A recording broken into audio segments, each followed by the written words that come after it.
رب اشرح لي صدري ويسر لي أمري واحلل عقدة من لساني يفقهوا قولي رب زدني علما اللہم فقہنا فی الدین۔ آج ہم سورہ بقرہ کی آیت نمبر 196 پڑھیں گے، یہ تھوڑی سی لیندی ہے۔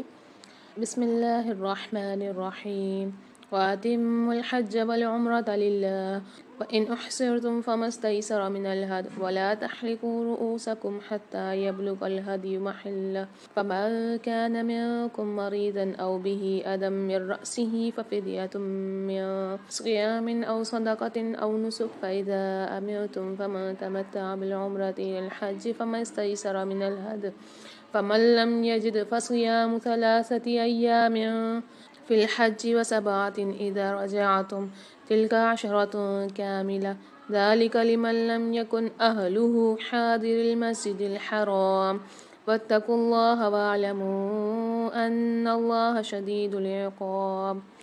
فَأَتِمُّوا الْحَجَّ وَالْعُمْرَةَ لِلَّهِ فَإِنْ أُحْصِرْتُمْ، یہاں نون ساکن کے بعد حمزہ آ رہا ہے، الف آ رہا ہے، یعنی کہ یہاں اظہار کر کے پڑھیں گے، غنہ نہیں کریں گے۔ وَلَا تَحْلِقُوا رُءُوسَكُمْ حَتَّى يَبْلُغَ الْهَدْيُ مَحِلَّهُ فَمَن كَانَ میں نون ساکن کے بعد کاف آ رہی، منکم میں بھی نون ساکن کے بعد کاف آ رہی، دونوں جگہ غنہ کر کے پڑھیں گے، فمال غنہ والا قاعدہ ہوگا یہاں۔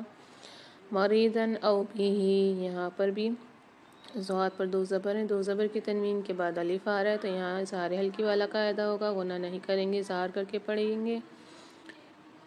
من رأسہ، نون ساکن کے بعد ادغام بلا غنہ کے 2 حرفوں میں سے را مشدد آ رہی ہیں، غنہ نہیں کریں گے، ادغام کر کے پڑھیں گے۔ ففدیۃ من صیام، یہاں پر بھی ادغام مال غنہ والا قاعدہ ہو رہا ہے، من صیام میں بھی اخفا مال غنہ والا قاعدہ ہو رہا ہے۔ فَإِذَا أَمِنْتُمْ فَمَن تَمَتَّعَ بِالْعُمْرَةِ إِلَى الْحَجِّ فَمَا اسْتَيْسَرَ مِنَ الْهَدْيِ، اب میرے ساتھ پڑھی۔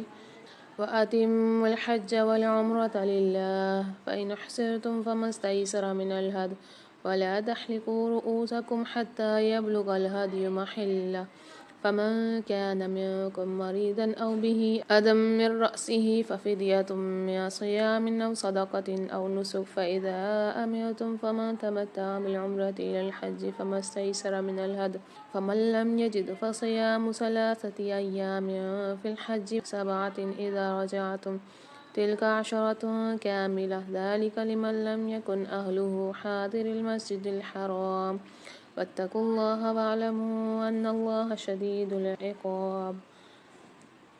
اب اس کا ترجمہ کریں گے۔ وَأَتِمُّوا الْحَجَّ، اور پورا کرو حج، وَالْعُمْرَةَ لِلَّهِ، اور عمرہ کو اللہ کے لیے، فَإِنْ أُحْصِرْتُمْ، پھر اگر گھیر لیے جاؤ تم، فَمَا اسْتَيْسَرَ، تو جو میسر آئے، مِنَ الْهَدْيِ، قربانی سے وہ کر لو، وَلَا تَحْلِقُوا، اور نہ تم منڈواؤ، رؤوسکم، اپنے سروں کو، حتیٰ یبلغ، یہاں تک کہ پہنچ جائیں، الہدی محلہ، قربانی اپنے حلال گاہ کو، فمن کان، تو جو کوئی، منکم تم میں سے، مریضاً مریض، او بہ، یا اسے، اذن تکلیف ہو، من رأسہ، اس کے سر میں، ففدیۃ، تو فدیہ دینا ہے، من صیام، روزوں سے، او صدقۃ، یا صدقے سے، او نسک، یا قربانی سے، فإذا، بس جب، امنتم، امن میں آ جاؤ تم، فمن تمتع، تو جو کوئی فائدہ اٹھائے، بالعمرۃ، ساتھ عمرے کے، الحج، حج تک، فما، تو جو بھی استیسر، میسر ہو، من الہدی، قربانی سے وہ کر لو، فمن لم، پھر جو کوئی نہ، یجد پائے، فصیام، تو روزے رکھنا ہے، 3 ایام، دنوں کے، فی الحج، حج میں، و7، اور 7،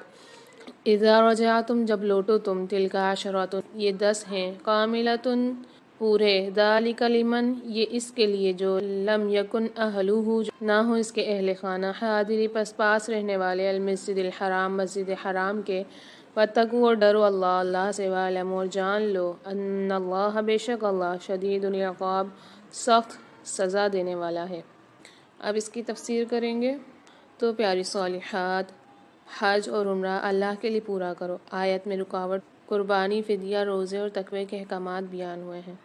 وَأَتِمُّوا الْحَجَّ وَالْعُمْرَةَ إِلَى اللَّهِ، حج اور عمرہ اللہ کے لیے پورا کرو۔ عبادت عادی نہیں کرنی، خالص نیت سے مکمل ہونی چاہیے، دکھاوے یا دنیا کے فائدے کے لیے نہیں کرنی۔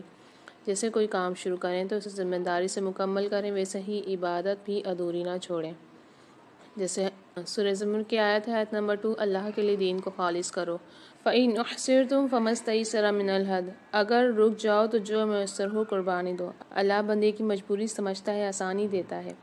بیماری یا مجبوری میں نماز بیٹھ کر پڑھنے کی اجازت ہے، دین سخت نہیں ہے ہمارا۔ وَلَا تَحْلِقُوا رُؤُوسَكُمْ، سر نہ منڈواؤ۔ اللہ کی مقرر کردہ وقت اور طریقے کی پابندی کرنے ضروری ہے۔ امتحان مقرر وقت سے پہلے ختم نہیں کیا جا سکتا۔ ہر کام کا ایک اصول ہوتا ہے۔ اللہ اور اس کے رسول کی اطاعت کرنی ہے ہم نے۔ فَمَن كَانَ مِنكُم مَرِيضًا، جو بیمار ہو۔ اسلام انسان کی صحت کا خیال رکھتا ہے، مجبوری میں رخصت دیتا ہے، جیسے سفر میں روزہ نہ رکھیں، بعد میں اس کی قضا دے دیں۔ فَفِدْيَةٌ مِّن صِيَامٍ أَوْ صَدَقَةٍ، فدیہ روزہ یا صدقہ، غلطی یا مجبوری کا کفارہ۔ اللہ توبہ اور اصلاح کا راستہ دیتا ہے، جیسے کسی کا نقصان ہو جائے تو اس کی تلافی کرنا۔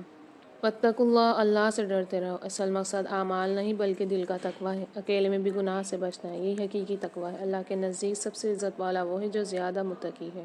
تو یہ آیت ہمیں پیغام دیتی ہے کہ عبادت خالص اور مکمل ہو۔ دین میں آسانی ہے، سختی نہیں ہے، مجبوری میں رخصت ہے مگر غفلت نہیں۔ تقویٰ اصل کامیابی ہے۔